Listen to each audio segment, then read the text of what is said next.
Oye, llegué tarde a la conferencia, ¿no nos podrías repetir todo otra vez? Sí, cómo no. Empezamos desde el principio, cómo no. Los puntos, sobre todo, lo principal ahora que va a ser, claro, tu debut en esta maratón en la Ciudad de México, ¿cuáles son? ¿Qué es lo que se espera? Y la gente que poco conoce de esto, ¿qué es lo que van a descubrir en esta ruta que será diferente ahora de Ciudad Universitaria a concluir allá en el Zócalo?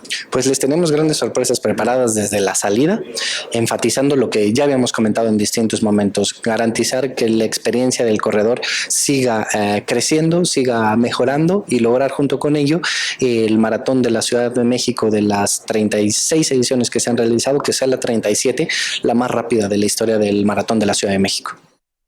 A lo largo de todos los 42 kilómetros va a haber 21 módulos de atención médica colocados a 2.5 kilómetros uno de otro. Entre cada de los dos puestos módulos médicos va a estar una ambulancia, y además en esta ocasión vamos a tener motos que van a estar disponibles cada 2 kilómetros para en caso de que se necesite una reanimación cardiopulmonar.